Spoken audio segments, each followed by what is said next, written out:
Okay, welcome everybody to a debate on the future of Cyber Command and NSA. Should the dual hat continue? I am your host, Rob Kanaki. Before we get started, I want to thank Phil Reiner and IST for agreeing to host this event. IST aims to bring the community together to discuss important topics like this one, so please look out for information on future events in this series. We have a big topic and some loud voices to discuss it today. So I want to hop right in.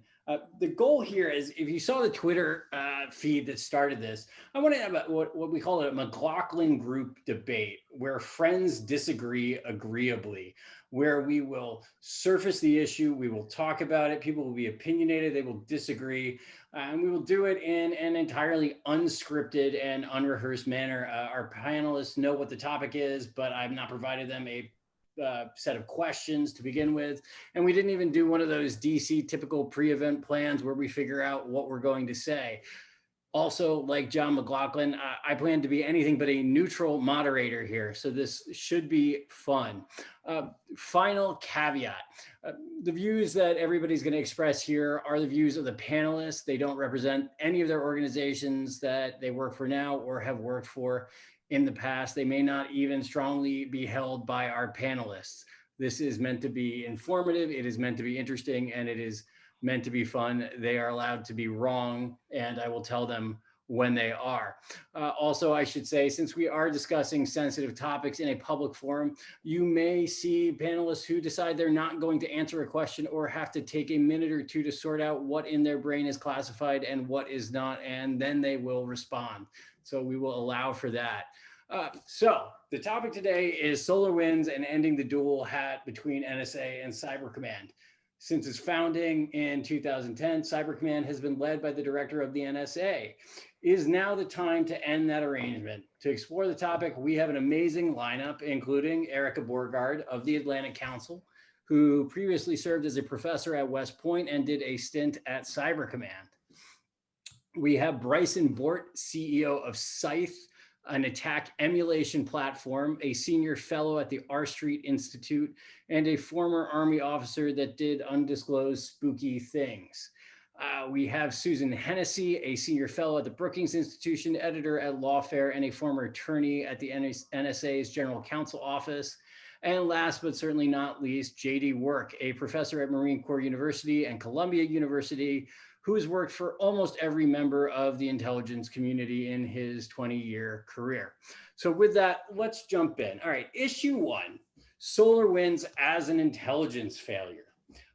For at least 9 months, an advanced persistent threat actor believed to be Russia's Foreign Intelligence Service, the SVR, known to the community as Cozy Bear, penetrated dozens of government agencies and critical infrastructure companies.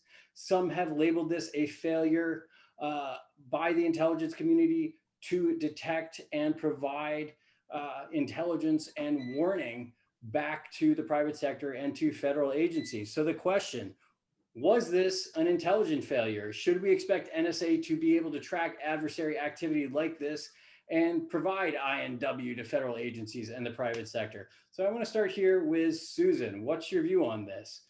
Is this NSA's responsibility? Should they have seen this? And is this an intelligence failure like Pearl Harbor or 9/11? So this is sort of an unsatisfying answer, but I don't think we actually know. Or I guess I would say clearly this is an intelligence failure. This is something that was relevant information that we should have known in ideal circumstances. That's an intelligence failure. I think sort of just as a descriptive reality. What lessons we're going to learn about why that intelligence failure happened, or should it have been caught, or what might we have done differently in order to prevent it from happening? That's the piece in which I just don't know that there's enough information in the public record yet. It's one thing that's kind of baffled me about this, the public debate around this. Even seeing, sort of informed members of Congress like demanding information, public attribution after 3 weeks, and sort of the level of specificity they seem to expect the intelligence community not just to already be aware of, but to be able to talk about publicly. These things take time, and so I'm just not all convinced like the public record is remotely close to sufficiently developed for us to start saying they should have caught this and had X, Y, and Z been in place, they would have. So what about, I mean, looking at this though from the perspective of time, I mean, at least 9 months this was going on, at least a 9 month gap in being able to understand what the SVR was doing in a period when apparently we were watching all the Russian actors to make sure they weren't interfering in the election. I mean, doesn't that indicate that at a basic level, we had a national strategy that said we should be able to track and follow these actors? I want to go to you, JD. So I think you're not wrong to call out a national posture that sought to obtain that. I won't comment on what the government may or may not have known. As Susan said, it's simply not on the public record. I will call out, however, there was an incredible dependence on private sector capability to obtain visibility across critical infrastructure, across US domestic networks, across a variety of places where we have trusted the private sector to be able to defend itself.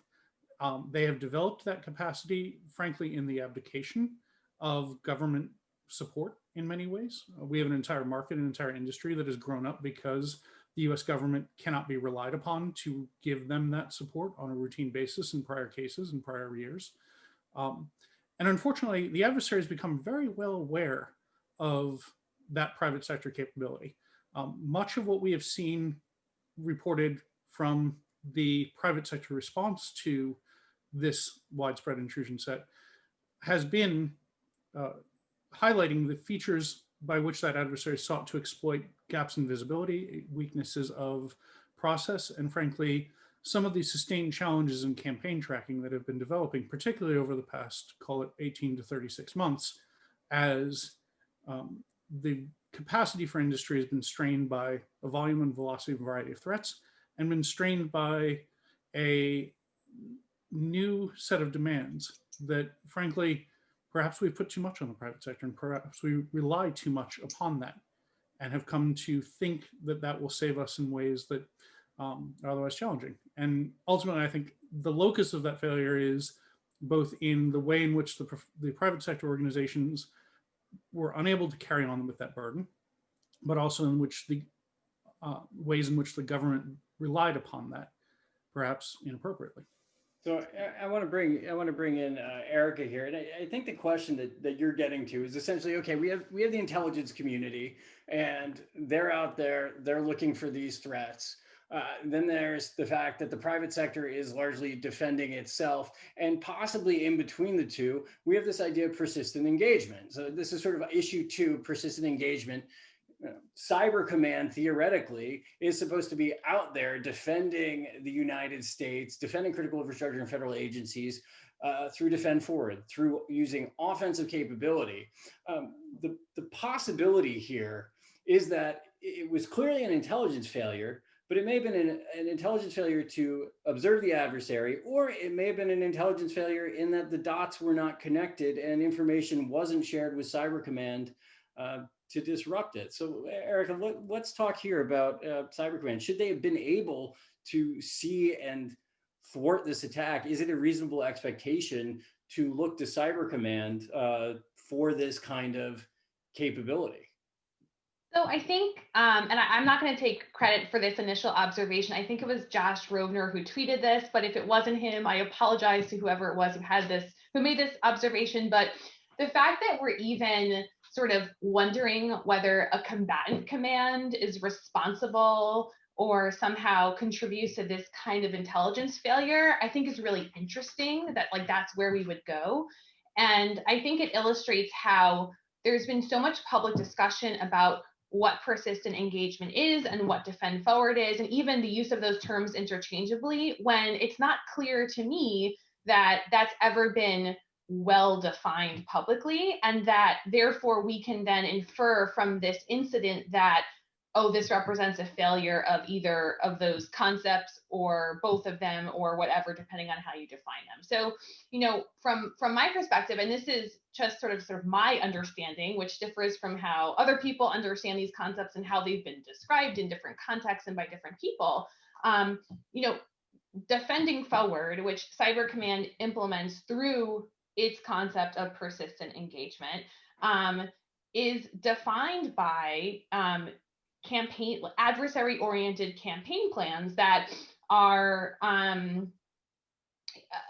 that are, have certain left and right limits and that are carried out for certain types of specific purposes. It's not like, I think it's often misconstrued as being something where cyber forces are everywhere and can anticipate everything, and therefore when there's an inevitable failure, then and then that entity is held up as being sort of responsible. And I think that should drive senior leaders to do a better job of communicating what exactly the parameters of this concept are. And I think that one of the problems is that we just, no one can give you that, 2-minute elevator pitch of, this is defend forward, and this is persistent engagement, and this is what it's meant to do, and this is the conditions under which cyber forces operate under these rules of engagement, right? Like, that's just not something that I think I've seen anyone do well. And so I know that's not a satisfactory answer, but I think that it's sort of not, it's both not a fair question, but also there's a reason why people are asking that question. Bryson, I see your unicorn horn bobbling up and down. So can I bring you in here? Sure. So let's first break down what happened, because I think if we understand technically and we understand the phases through that, then we can start to understand what should we have seen and when should we have seen it. I think tying to what Susan said, is this an intelligence failure in as much as something with a national effect that was deleterious happened to us? Yes. Tying it to what Erica said, though, that doesn't necessarily mean that what we had was appropriate to finding it. So what happened technically is they subverted a third-party commercial product. And through the auto update process, that was the subversion. What that is that's an access vector. There is no way to figure that out with what we have today. There's no way that there is like some combined intelligence function that would determine that vector. Now, tying this to what Susan was talking about as well, we don't know the extent of the compromise. Just because there was a vulnerability doesn't mean that it was exploited and that it was used. So we know that right now, publicly, it's been stated that there are 10 government agencies that have found this. We know that there are at least 450 of the major 500 companies, as well as up to 18,000+ companies that was using this product. That doesn't mean that the adversary actually took advantage of all of that scope. And so the reason that that's important is because the burglar might lockpick and get into your house, but unless they actually go in the house and do something and start stealing things, that would be the point that we would care. And that would also be the point that we would want to start to see that, because that's the information, that's the damage, that's them moving their way laterally into the network to places of interest. That's them taking things back to where they can now take that intelligence home and do analysis on it. And so the question is, when did that happen and when could we have identified that? Going to where JD was talking about, we trusted the private sector. The private sector is, this is reflecting that now risk is no longer an organization's risk alone. Everything connected to that organization is a part of that risk model now. And that's, of course, what happened with SolarWinds, is you had a third party that was a part of your environment and introduced a risk that you didn't have with that. And then Erica finally bringing it to, nobody's ever figured out exactly what Defend Forward is and stipulated that publicly. And so we had this expectation that we were increasing cyber operations and that would naturally lead to additional intelligence. And that's not how it works, which is, I think, really sets up the rest of this conversation well. And look, I do think there's one sort of piece we have to acknowledge, and that's that this is not, sort of talking about this as an isolated incident that we can analyze and contain on its own. That's not the case, right? It's coming against the backdrop of other incidents in which it appears that the US government, and I'm not saying with any inside information, but based on the public record, that the US government is still not fully aware what led to the shadow brokers compromise. They're not fully aware of, Hal Martin, an individual, a former NSA contractor employee who removed classified information and even sort of parsing the sort of prosecution record there. Not totally clear that the government fully understands what's going on. The CIA compromised sort of the Vault 7 materials. And so it's a little bit disconcerting as well to sort of say, hey, look, is this an isolated incident? Or is there all kinds of problems going on in lots of different contexts in which the government doesn't appear to know for itself, which is a different question about informing the public. And so, obviously this is a discussion sort of specific to this particular breach, and it should be taken on its own terms. But I also think we have to acknowledge, like, that stuff is lurking out there and is a little bit of cause for concern. So let me pick up on something that Bryson said. I mean, I think you're arguing that essentially, look, you can't really expect the NSA to know everything happening targeting a company like SolarWinds. Now, on the one hand, I think I agree with you, but I think on the other hand, with kind of the bravado around our capabilities versus our adversaries, you sort of expect that we're sitting on Boris's laptop at the SVR headquarters watching everything he does, and therefore we should be able to inform SolarWinds and the energy department, like, hey, they're coming after you. So, from that perspective, do we need to have more realistic understanding of what our intelligence capabilities are, and therefore what we can expect of Cyber Command to be able to combat, right? You can't fight what you can't see. I see a hand there, Bryson, or is that Yeah, I'll just add a short part here. Our vaunted capabilities are imbalanced. Defense is the large target, private sector is an even larger target, and we might have the best offense. That does not equate to we know everything and can defend. So let me get a JD on a piece of this, because I think you were talking about, right, that we have the private sector imbalance. The private sector is forced to defend itself. We have FireEye and Microsoft and GoDaddy essentially leading the response with CrowdStrike and others. The U.S. government kind of silent. But when I think we write the 9/11 Commission report on this, we'll go back to that phrase, connecting the dots. But I think the reality here, right, is that we're not giving any signal from the private sector, from federal agencies to NSA or Cyber Command to say, hey, we see these things, can you look out? Or is my understanding of that gap in intelligence wrong?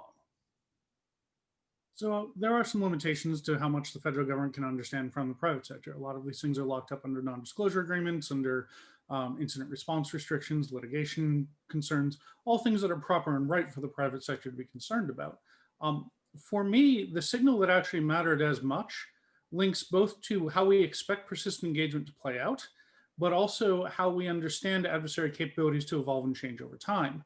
And the first of those statements is, in my view, this is actually an iteration of persistent engagement. Dutch intelligence acknowledged that they compromised extensively SVR, offensive cyber capabilities, in the form of APT29 Cozy Bear. We never expected those capabilities to stay static once that was revealed in the post-2016 to 2018 timeframe. If you look at the operational timeframe for SolarWinds, if we assume that APT29/Cozy Bear SVR attribution is correct, and I'll put a big asterisk on that for the moment for a couple reasons, but if we assume that this is a progressive retooling over a period of time and a refocusing of operational activity, precisely aligned to deal with the fact of that prior compromise of their capabilities through that forward action allegedly by our Dutch partners, we are in a different iterated stage of this game. And the growth of this capability, a supply chain focused operation, a subversion of widespread software platform availability to insert malware, is something we've seen in multiple Russian capabilities over time. It's something we ought expect, and it's a class of intelligence we have understood, but we've understood it episodically and only around a narrow set of vendors. We have not routinely incorporated the kind of defensive processes based on knowledge of that innovation, knowledge of that cycle. And when it comes to the kinds of access required to understand the compromise of those networks, the build processes they were changing, the extensive testing, tooling, and arrangement of talent, personnel, and organization that led to this, there's a window of access and a window of visibility that could be generated there. But that, to Erica's point, that is very much a deliberate campaign that has to be crafted. And it's a priority of campaign, given the limited number of resources that Cyber Command and other national intelligence partners have. Our priorities are around defending the election, defending disruptive interference outcomes, not mere espionage. And this is that tension. So I want to double down on something because I guess I hadn't really picked up on this. Right? One of my next question was essentially going to be about intelligence gain loss, right? About, okay, we've got access. What do we do with it, right? Well, if we see the Russians doing something, let's disrupt them. That can blind the intelligence community to that activity, right? If you take down their command and control network, you no longer can watch what they're connecting to. It sounds like you're saying that's actually what happened. That's not a hypothetical based not on our action, but on the Dutch action. Am I understanding that correctly, JD? So I won't necessarily say it was a complete intelligence gain loss decision. The adversary was going to change once they realized that their capabilities were burned, regardless of whether the counter cyber operations posture of our Dutch partners were acknowledged in the media, as well as. However, given that, we really did see some changes and some fundamental belief changes. We also saw the adversary very much focused on what the private sector knew about them following the very publicized disclosures of private sector involvement after the DNC and DCCC intrusions. And that also led to adversary changes in how they understood their behavior was tracked, what they were doing to defeat those intelligence equities. So, I mean, just to steal Rob's moderator privilege for 1 second and put a question or sort of, I guess, reformulate his question, which was really about like what information should the U.S. government have been getting from the private sector? Should there be a piece of this conversation that's also about how does if we're in this situation for better or worse, do we need to have a system in which the private sector can better inform intelligence priorities and actually feed that? And look, as a lawyer, it kills me to say this because like the non-preferential treatment, how do you even define the world that matters? What do you do? How do you share enough with them? But like, it actually seems like one big piece is them saying, hey, we're seeing this, you've got some capability here, you've got the missing piece and you got to go look for it. And so I hate to raise an issue without having any idea how we could manageably address that. But it also seems like that's a pretty big piece of the puzzle. You treat the private sector as the supported command. In my view, success looks like providing them real-time intelligence, letting them tell us what the requirements look like, and honestly, providing real-time responsive call for fires for counter cyber operations in support of disrupting things that are impacting their networks. So it is a radical position. Erica, go ahead. Oh, no, I was just going to say, I mean, the Solarium Commission had a whole discussion of this in the report, right, about how the private sector can better inform intelligence collection priorities. And to Susan's point, like the big question that kept coming up was this preferential treatment question.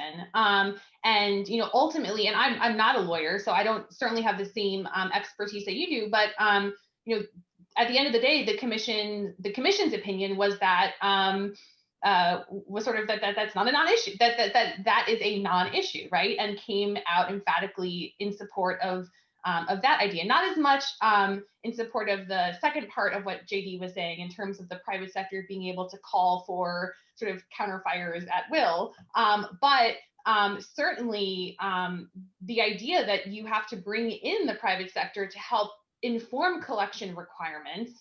And I would also add another thing that the commission brought up was, and Rob, this gets back to your original question about sort of the role of the NSA and this being an intelligence failure. To my understanding, the NSA can't query in raw SIGINT on US entities, right? So if we are going to be proactive about, how we sort of anticipate how adversary collection requirements are evolving over time and do a better job of sharing that information, there are some real meaningful limitations to doing that we have to address, and that there needs to be a whole lot of lawyers helping us figure out. Look, and I'll just before just to very, very briefly respond. I think I take all of that point. The hard part is not deciding who's important and whether or not to share information. The really, really hard part comes whenever you have to decide who's not important and who isn't part of this. And that's like the congressional politics of that. I think so the decisions look a lot easier whenever you're self-defining who matters and are trying to sort of think about how you might set up a system. Once you start to get people who are like, but what about me? What about me? That's when I think it starts to get harder. Okay, but JD, I see a hand up.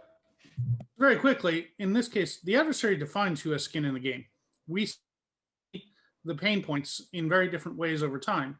And while I'm very much of the position the U.S. government should not pick winners and losers in the market, we must ensure all of the impacted victims are equitably supported. There are some entities that the adversary has prioritized, and supporting those entities to counter adversary priorities is a reasonable set of defensive statements. So really quick. Oh, sorry, Bryson, I know you're gonna win. Go ahead. Go ahead. We agreed we're using the hand thing in Zoom. Oh. Damn it, I forgot what I was saying. So first of all, going back to this specific example, I mean, with what Susan was just saying, the risk is exponential, right? If these are what's in, then I'm going to just be from JD's perspective, I'm going to be the adversary that's going to pick just below that line, and that's going to be my entry point to come in under the radar. Second part, if I'm private industry, why am I going to play with this game at all? I mean, we've seen them do extraordinary things on their own to take down gray infrastructure with absolutely zero involvement and an acknowledgement to the US government. Why? Because they can. I don't need you, right? If I'm private industry, I don't necessarily need you. Now, if we start to peel that back, government's role is an overall larger economy, which the people I'm talking about are the top of the top haves. And then there's a whole bunch of have-nots, and they depend on this infrastructure to work. And they're the ones that are sitting there like sitting ducks that, again, are also the risk to come back that goes back in here. Erica. Yeah, I mean, just I guess to piggyback off of that and JD's point too. Yes, the adversary gets to define, the space of who's victimized and targeted here, but like, I don't think that should be I don't think that should be the starting point for us in terms of thinking about in a sort of deliberate and systematic way who gets to sort of play in this game, right? It has to be about what actually matters, right? And what is critical for national and economic security. And so just because lots of people might get victimized doesn't mean, and this comes across as maybe more harsh than I intended to, but like, okay, you can't defend everything, right? And so I think that we need to prioritize and accept risk in some places and mitigate it in others. And so the adversary gets to define it, yes, in one sense, but on the other hand, we need to define what are those sort of critical nodes in the supply chain? What are the key functions, right? Like where can we assume risk and where can we not? And otherwise we're going to end up failing everywhere. No, but so I mean, one of the most hated phrases in this whole community is the idea of information sharing, right? Nobody ever wants to talk about information sharing. We've never figured it out. But I mean, ultimately, what we're talking about here is the ability for the private sector to tip into government to be able to feed intelligence collected through clandestine means back to the private sector, right? Is that vision that's never been realized in 20 years, is that ultimately a better outcome than us saying, well, we'll take the intelligence we collect on adversary activity and we'll use it to try and disrupt them, signaling that we know where they are, we know what they're doing, and tipping our hand effectively? I mean, should we be more focused on saying, yeah, let's figure out what the SVR is doing and let's make sure we're telling SolarWinds in real time? JD. Intelligence only gets us so far. Intelligence enables defensive operations priority, enables a whole range of things where we can maneuver the environment, change the terrain, so the adversary cannot achieve their objectives. There are, however, points in time where that takes too long. It's a generational investment cycle. There's a resourcing and coordination problem. We have to be able to buy time for those processes to work. We have to be able to impose friction and cost on the adversary to ensure that they're not constantly imposing those costs back on us. And that's the entire purpose of persistent engagement. It's to reestablish the initiative and to, through partnerships and through potentially counter cyber operations across a range of capabilities, impair the adversary's ability to operate freely in that manner. They're not separate stovepipes. And arguably, we have relied far too much on only defensive and intelligence processes for multiple decades. It has gotten us into a place where we cannot match the range of things coming at us. We have to look for that different option. Okay, Bryson. So the private tipping to government, I don't think that's going to really be driving a lot of OCONA CNO. What that's going to drive is awareness and response of defensive measures. where we're talking about what's happening over there, I think this is really why this conversation was framed this way, right? Like we've got NSA over there being really worried about sources and collection and all of what is being seen that we're not supposed to see. And what we need is also to change and get in the adversary's OODA loop, which means we need to occasionally break things, and we need them to know we're breaking things. And that tension and that discussion, I don't think is effectively happening now. I think several of us have worked in this space for a very long time. And I can remember when we didn't even acknowledge we were doing cyber at all. It's not that we weren't doing it, we just didn't say it, right? I think it was 2012 is the exact year that I remember suddenly offensive cyber was something the US said, oh yeah, we're also doing that, but we're not talking about it. You know what? We need to get over there and we need to break stuff, and we need to do that a lot, and we need them to know that. Okay, so now let's hop into the meat of this question, which is essentially the dual hatting, right? I mean, we essentially have two organizations under one leadership structure that have dual purposes. One, collect intelligence, inform government, inform defense. Another, break things. So the question is, right, going into 2021, post SolarWinds, does this arrangement that has been placed for over a decade still make sense? Should Cyber Command be breaking things on its own and NSA quietly sipping intelligence and feeding it back to inform policymakers and inform the defense? Are these really related missions in any way? So I want to go to you, Susan, first. So I don't have a firm answer on this. My answer is probably, and it's probably a question of when is the split appropriate and not if. But I do want to put one thing on the table, and that's that if we're going to have this debate, not just this group, but like the country generally, we need to debate it on the actual merits. And over the past 4 years, something has happened that this is like not going to be great politics to acknowledge this, but I think it's worth saying, which is that the NSA Cyber Command split has become a proxy and a place to put anxieties that are not related to the sort of the specific operational imperatives and questions. So one, there was real concern that opening up the first civilian NSA director at a moment in time in which the current president was appointing people who were not viewed as conventionally qualified, and which faith in the sort of Senate confirmation system to produce reasonably qualified national security officials, and frankly, even to act as a screen at all, given sort of abuse of the vacancies reform process. I think that played a much larger feature in sort of some of the conversions that we've seen, right? Because as long as it has to be a military person, it has to be a 3-star, has to be a 4-star, there's a limited universe. You can control that. And so we've been in an environment in which it's one thing whenever we're talking about sort of splitting NSA and the first civilian director, whenever we're all talking about a list of, I don't know, maybe 12 names that kind of everybody thinks might be the first director or sort of have the requisite qualifications, to is it a good idea to open this up sort of in a totally wild card way? There are good and that's an important conversation to have on its own terms. It's now a part of this debate moving forward that we're gonna have to address. But I think it's worth just sort of acknowledging that that has been a real feature. And so as we're moving into the next sort of phase of this debate, acknowledging that some of the reticence has also been animated by those concerns, and maybe they'll go away if there's a different president. Although there's always going to then be this question about sort of, are these safeguards and screens appropriately in place? Please don't say if there's a different president. We're 14 days away, and I don't want to get into that. No. I mean, a different president 4 years from now, not 14 days from now. So we have General Nakasone, who I think everybody here is going to agree is a great leader, has been a good steward of these positions, is well respected in the community, and it may be difficult to find two people who are as good as he is. If you could clone him, it would be great to have them in separate ones. Putting that aside, I want to go to JD here. I mean, you think that this is the right arrangement? Let's get it on the table. What's the benefit of dual hatting? It made sense 10 years ago when Cyber Command wasn't a thing. It's a thing now. There are 6,000 people who work there. It's 3 times the size of CISA. Why on earth would we need to maintain the dual hat in 2021? So my argument rests around one, the maturity of the space. We're still nowhere near pursuing the full scope of what Cyber Command will become in our national system.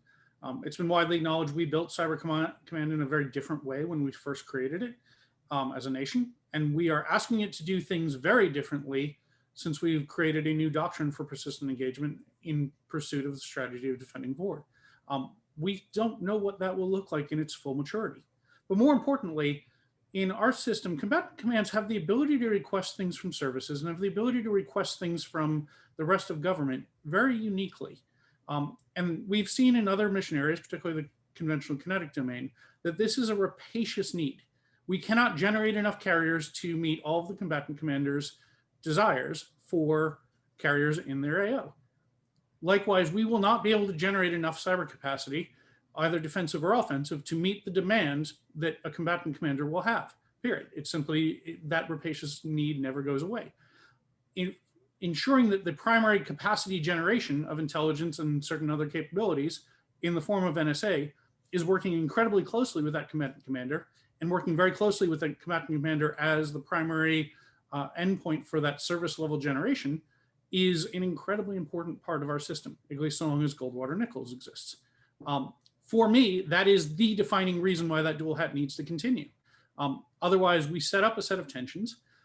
There's natural tensions we will always have. Intelligence gain loss versus operational risk versus diplomatic partnerships versus all of the other things we're concerned about.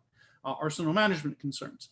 Right now, all of those are happening effectively in one staff at one leadership level. Yes, the two different staffs at the two different halves of the organization feed into the process that one officer has to decide. But it ultimately comes down to someone making those decisions and having to look himself in the mirror or herself in the future in the mirror and recognize what they've done. That's a really critical thing in my view. So I want to be pejorative about this and throw it back to JD. That felt like very academic answer, because that's like this is the utopian org chart of everybody plays nicely and everybody has their roles and responsibilities and everybody up to the limit works together to share what can be done, what they have, and all of that. And it's bullshit. That's not how it actually works, right? Like, I've played that poker game and I've seen it before, where it's more like folks sit around the table being like, do you have a 3? Go fish. And they don't tell you what the cards are. They're not sharing those equities and what that is. And let's also be clear, NSA and Cyber Command are not the only equities at play here either. So is it really so special that those two get to be treated differently than other places that do these as well?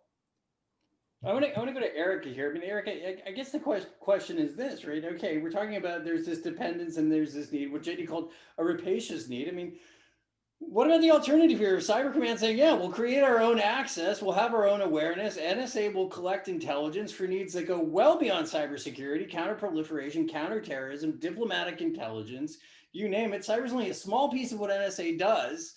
Shouldn't Cyber Command be responsible for being able to track the SVR and go toe-to-toe with them in their portion of cyberspace? Do they really need NSA, or should they need NSA? And I will throw out, one point here to be contentious, right? We saw in 2016 the way the Russians operate, where it was with the SVR and the GRU were inside the DNC. They were both there, and that didn't cause a problem for them. That gave them double the access and double the. How they got caught.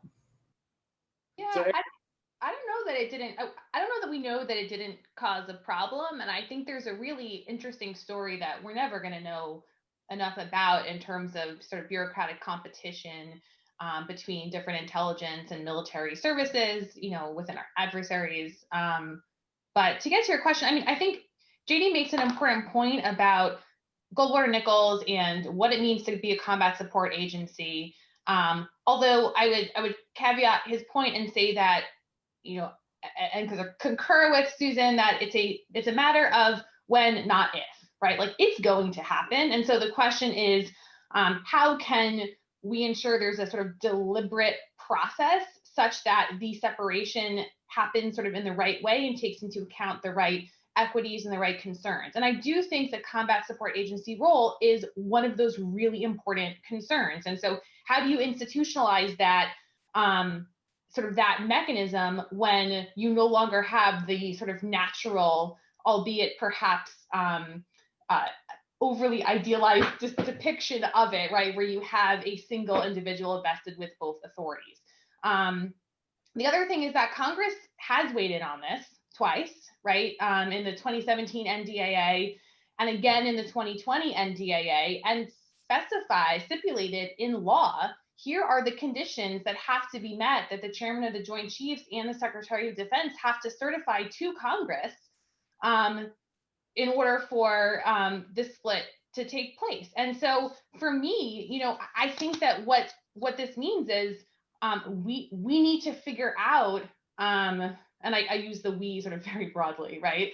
But like, you know, there are these sort of 6 conditions that are identified in the NDAA. What is the data that we need? How do we know when Cyber Command has satisfied, I think, the last condition, which is that it can meet all of its sort of mission requirements to defend the DoDIN, provide support to combatant commands, and disrupt adversary campaigns as part of Defend Forward, right? What kind of data would we need? How would we know that Cyber Command has reached not just full operational capability, but the actual personnel, access, tools, etc., to be able to fulfill its missions independently? And to me, that's an opportunity to sort of help define and shape what that looks like. Susan, I completely agree with this idea of like it's important to set the goal and be clear about like this is the direction we're headed in, right? And so sort of to prolong this period of are we headed towards the split? We're just kind of moving our way forward. That's good. We're going to give up a lot of opportunities kind of playing that game. And so if it's a split is eventually going to happen, and I personally share the view that it is, that it's better to say that now. I also think, and this is an area in which it's hard to sort of ask agencies to be exceedingly fair in what topics they're weighing in on and in what way. So there are certain answers, certain questions that actually only sort of NSA and Cyber Command can answer regarding the operational consequences, regarding the state of maturity, regarding sort of the lay of the land. It's really important that we listen to them, that we hear voices inside the building, and that we let them lead on that, because pushing them off a cliff is not going to help anybody. There's a separate set of policy questions, and both NSA and Cyber Command have big stakes in that. You know, most federal agencies and military organizations are not like raising their hand to say, please take away power, like make me smaller, divide it up, like my job's too big. That's unusual. And so having them participate in that conversation, they have important views and equities, but also understanding they're sort of biased actors, right? And they've got some motivated reasoning there, and keeping those two things separate. Because one thing I think we hear from Congress again and again as they start to grapple with this issue, or sort of periodically you know, weigh in on the debate, is a little bit of confusion about what they're hearing from the agencies, and whether or not what areas specifically the agencies really should be deferred to versus what areas like they should be pushed. And ultimately the answer is they should weigh in, but the policy equity belongs to the White House. It belongs to sort of a whole of government, because they're not the only sort of equity on the table. So I want to go to Bryson here with a specific question. I mean, when you look at this issue, is the dual hat holding Cyber Command back in some way? I mean, is this, you know, the discussion that JD's having about essentially an equities question between intel and offense? I mean, you know, would we have unleashed hell in a way that we have not seen if Cyber Command didn't have a dual hat NSA trying to weigh out all these issues? Yeah, so I want to pick just real quickly on something that Susan said and extrapolate that even further, is that I think with the current weight of things that the NSA director has had, they have had an outsized representation and opinion at the table driving domestic versus foreign policy when it comes to cybersecurity. And I mean, there's an entire like group of other agencies that are responsible for the domestic part of this. And I feel like they've been overshadowed at the policy table, as well as they certainly are overshadowed at the resources to be able to manage these things. And they're a part of this conversation as well. And I don't think that they've been given that ability to do that because of the way things are. The second part, going to your question, Rob, is something I'd also like to bring the other panelists in on, is that one of the red herrings that's often thrown at this is, well, there's the complications around Title 10 and Title 50. Okay, Title 10 and Title 50 is paper. It can be changed.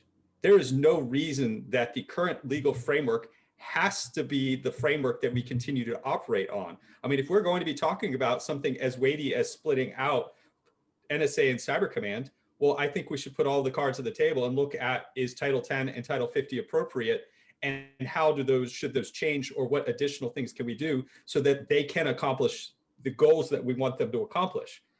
The military, we are speed and violence. That is our primary purpose. We defend by destroying.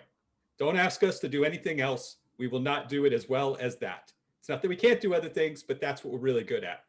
The NSA is great at being the smartest, nerdiest folks that have anything to do with 1, 0s, or RF, right? That's what they are the best in the world at. So why are we conflating these things and establishing this natural tension? And also, by the way, continuing to do it with the excuse that, oh, poor Cyber Command doesn't have the resources, doesn't have the capabilities. Well, no shit. They haven't been hampered because they haven't been able to fly out on their own, because they've always been inside the nest. So this reminds me of the great debate over the Iraqi army, right? We will stand down when the Iraqi army stands up. I mean, JD, isn't this an issue where if we tell Cyber Command, look, you're responsible for defending the DoD, you're responsible for being able to project power, you've had 10 years to figure out how to train people within the military establishment, how to do these missions. If you haven't figured it out now, you're never going to. But guess what? You can go hire a bunch of contractors to do this. They'd love to do it. There's plenty of people who are bored doing defense, who used to be at NSA. They'd love to come back and blow things up for Cyber Command. I mean, isn't this a viable alternative at this point to say, we can do this tomorrow if we need to? Tomorrow is an interesting question. I often say we go to war tomorrow. I do not call anyone in the US government. I call a lot of folks that were formers that are out doing very interesting things out in the space and likely achieve greater effects than anything in the US government inventory. That makes me very unpopular when I say that. How we were able to, as a nation, restructure to do these things, to the question of unleash hell, well, there's a lot of fights between the two sides of the house that get moderated at the senior level within the building now. That still has to go up to the National Security Council level for final discussion in a lot of cases. There still is a whole series of things between the entirety of government that has to be decided. All we do is change the nature of the number of issues that have to be resolved one step higher. I'm not a huge fan of that. And in terms of capacity, well, if we're going to start talking about whole of government responses, one, the defensive side of the house has been given a lot of resources and a lot of focus across the whole of government, and we don't see a tremendous amount of result from a lot of that, which is why, sadly, we've had to focus on these persistent engagement postures. If we had the ability to resolve persistent vulnerability across our infrastructure through defensive measures alone, we would not be having this conversation in this way. And how then we have to focus our offensive capabilities for countering operations and for other objectives becomes almost a gap filler in the absence of that wider industry and whole of civilian government response. Where that comes from, it still has to come from somewhere. Whether we hire a private sector capability, as was talked about 10 years ago, to generate our offense, which has all sorts of problems, we will acknowledge. Whether we have a military service do it, whether we rely on very scary things that come out of the dark of Title 50, we still have to grapple with the same problem. So one thing I think that this is all kind of circling around, and I would not endorse the idea that we should just kind of tear down the distinctions between Title 10 and Title 50 and Title 30, right? I think that these systems are foundational and important. If anything, our structures should conform to accommodate them, not that we should sort of alter those when our structures don't fit. And I do think it kind of gets at like one of the most powerful new reasons for why sort of the split, something that I think has emerged in the last couple of years, and that's the importance of being able to define ourselves to the adversary. So, you know, we mentioned, right, you know, two sides of sort of, you know, Russian military intelligence and conventional Russian intelligence sort of operating in 2016. Even now with SolarWinds sort of saying, okay, well, wait, was this an espionage operation? Is this in the targeting operational systems? Like, what the hell happened here? And how are we supposed to respond? Like, again and again, we're learning the lesson of, like, if we're going to go into other people's systems, if we're gonna attempt to deter and set norms and walk this very fine line about, like, well, we are gonna engage in this behavior, but we're gonna set these limitations, and the rest of the world has to respect these limitations as well, and share our sort of precise factual distinctions that we're making.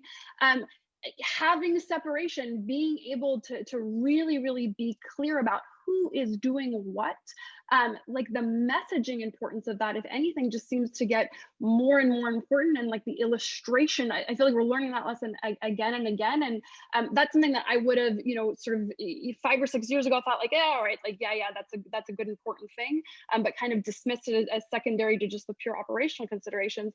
It now, as we're moving into this space and are experiencing ourselves of just sort of trying to understand in really practical ways what happened and how do we respond, and the sort of the weight that we give to the identity of the actors in question. I do think that's one really powerful argument for splitting, and splitting sooner rather than later. So I want to bring it now to the nitty gritty of, okay, let's say the president decides to do the split. What's it going to look like? What would it look like? I mean, what would the operational impact of that be? Let's assume that General Nakasone would stay as the head of Cyber Command. Let's assume that a civilian or a different military officer would be appointed to run NSA. Okay, put that away. What would the real impact of that be on day one? And let's just start looking at, I mean, on Cyber Command. And so Erica and then Bryson, I like your thoughts on that briefly. Well, I mean, it's hard to speculate at this point. I think it really depends on, you know, depends on the timing of when this would all happen, and, you know, having a better understanding, as I mentioned earlier, about, you know, operational maturity. I do think that the force structure assessment that's in the new NDAA may help shed some light, perhaps in an unintended way, on, you know, on you know, the appropriate sort of size and resourcing of the cyber mission force, and then this new term, the cyber operations forces, to be able to accomplish all of its missions in cyberspace. So I do, you know, I don't mean to not answer the question, but I don't think we have the information, at least publicly, to know what the operational impact might be. But I certainly think that if inside the building there isn't that information, then we need to start really quickly figuring that out. And I realize that's a non-answer to your question, so I apologize for that. I'm going to answer it a different way. I'm not going to assume day one. I'm going to assume you're really asking, what's that future state of they're broken apart? Because it's not going to be a day one thing, right? It's already been years of, well, now it's combatant command. And so this evolution, what does it look like on that day? I think what it looks like on that day is you now have a combatant command that represents the military perspective of cyber with an equal seat at the table, debating priorities, equities, and targets, because this goes back to targeting and those mission packages. And then the other thing is we now finally have a dedicated focus on what cyber means on the battlefield, right? That has been one of the biggest lies for forever, is cyber's coming to the battlefield, fifth domain, fifth domain, fifth domain. And it hasn't happened, right? There's a reason Army Cyber renamed itself to Army Information Warfare, because that's really what it has been. And what we need, because this is going to be the thing that's going to happen at some point, is our adversaries are in fact looking at how to bring cyber against superior military equipment that the US has to fix, locate, or to delay. Because I don't have to, right? It's not this kind of thing where I'm going to come out with the cyber ray gun and all the tanks are going to blow up.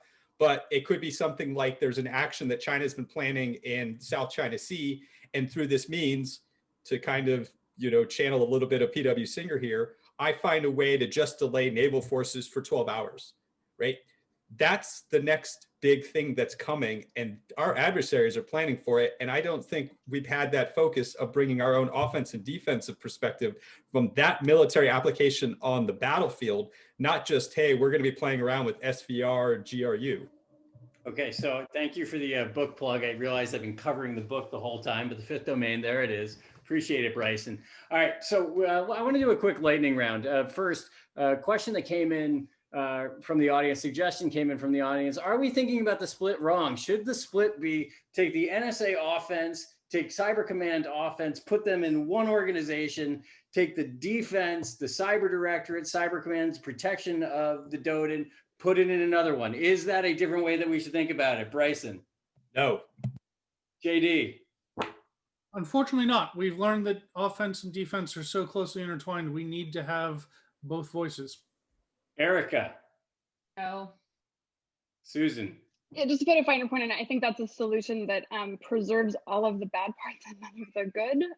And so, it's important to think creatively. And actually, I do think the suggestion of, are we thinking about this the wrong way? And should we be thinking about breaking out different forms of component pieces? That's an interesting question, but the idea that the split is offense and defense, I think that's the wrong way to think about it. That said, as these organizations have grown up over time, there are all these little weird parts that aren't directly related to the mission set, and I do think it's smart to sort of take a step back and say, okay, let's get these real lean and trim and sort of down to their absolute core, and think about sort of all this extra graft that has grown up around it over time. I don't mean graft in a bad way, but just these are big hulking agencies that have lived for a long time and have taken on lots of different missions. And I think taking a step back and thinking about how do we reorganize that, how do we where does each piece go, I think that's a smart question. All right, last one for the, well, maybe we'll get two more in. Okay, will the Biden administration end the dual hat this year? Going down the line again, Bryson? No, I don't think it'll happen this year. JD? Couldn't possibly predict. I'll stay apolitical. Erica?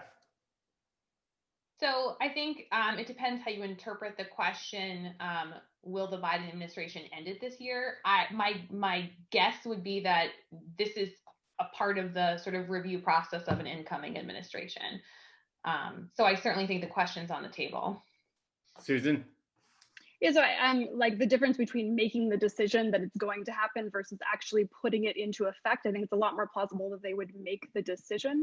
One thing I would say is I don't know how they'll think about it, but I don't think the Biden administration should come in and think this is still a unilateral decision, and as soon as we certify this final piece of the congressional certification and NDAA, we can move forward. This decision has to be done with congressional buy-in, real congressional buy-in, because it's not just about can you technically legally do it, it's can you be resourced? Do you have the oversight? Do you have Congress behind you? Because they're going to need to put more funds into both organizations to do this. And so, yes, as a technical legal matter, they just got to get that last certification. But I would really encourage them to come in on day one and think about this being a decision that everybody's got to be on board. They don't have to like it. Not everybody has to be in agreement, but everybody has to understand that we're jumping together. And this isn't just something that the executive branch can say 5 years ago, you said we could do it, so no take backs and just unilaterally pull the trigger. I think that creates all kinds of problems. All right, I think they're going to do it. So on that note, who would you recommend for the first civilian director of the NSA? Going down the line again, Bryson. So as you noted, I cheated and I actually did a Twitter poll to get a crowdsourced opinion on there. And it was really interesting to see, of course, the obvious names, some of the not so obvious names, and then some folks that I wouldn't have thought of at all. But my personal pick, I would choose Chris Inglis. JD. I love Chris Inglis's name. The gentleman, I respect the gentleman intensely. But if we're going to do this, I'm going to up on the table, throw all the dice in disarray. I'd pick Dave Vitale. I'm not sure if he even wants the job, but I want someone entirely out for a while that's been in the private sector, that's seen the weird and wonderful edge of this community and can bring that perspective back.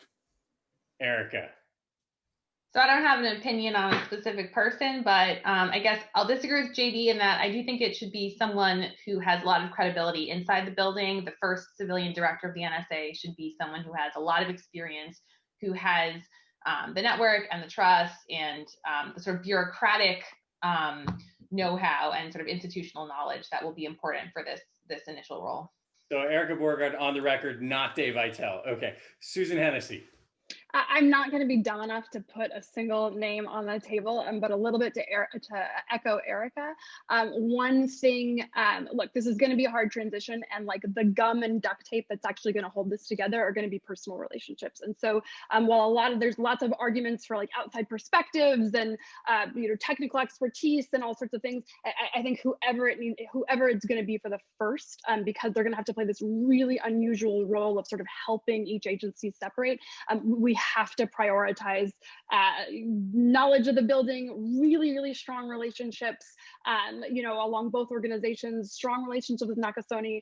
That won't be true forever, but for the first one, it should be a really, really, I think, overriding consideration. And that limits the list down to, I think, a pretty short handful of names. All right, Susan, you got the last word. I want to thank all our panelists for doing this today, for engaging on this topic for an hour. I hope everybody else enjoyed this, and please look out for the next event for the IST, where there will hopefully be another panel of such esteemed people join the debate for an hour. Thank you guys so much.